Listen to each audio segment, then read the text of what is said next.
Good morning, happy Monday. So today I pulled the Eight of Pentacles, the Two of Swords, the Star card, and then the Ten of Swords on the bottom of the deck. So maybe you haven't been sleeping well, maybe you've been up all night, maybe this like full or a new moon in Cancer has got you like on the rungs, whatever it is. Know that like the solution to overthinking is action. And so the real question is, with the Eight of Pentacles, what is it that you need to be practicing that you're like straight up avoiding? Especially with like the 10 and the Two of Swords stacked on top of each other. It's really like you're avoiding doing the hard work you know you need to do, or at least avoiding the consistency you know you need to be showing up with.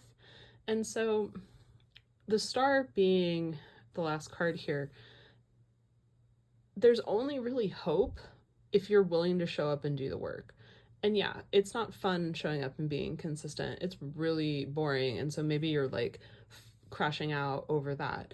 Maybe you're crashing out because you've been waiting a really long time and this is you like finally popping out of that liminal space and you're like, all right, let's get it done. But you're like exhausted because you've been driving yourself crazy while waiting in that liminal space. So know that all of this hope, joy, and renewal that comes with the Star is because of the hard work that you're going to put into this. Like, that's what gives you the choice of this like mental part. So it's like almost giving like devil energy of like you mentally holding yourself back, like Eight of Swords kind of energy too. Know that like if you want like the hope and you want the dream and you want like this big happy Star card, you need to be consistent. And consistent doesn't necessarily mean every day.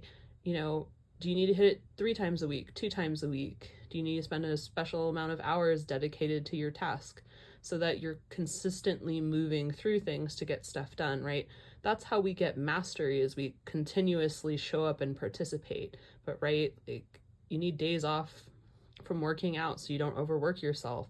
You need mental breaks and some fun when you're learning so that what you're learning actually sticks, right? A break is just as important as doing the work. So spread out the consistency so that it is in a timing that actually supports you instead of exhausts you, essentially.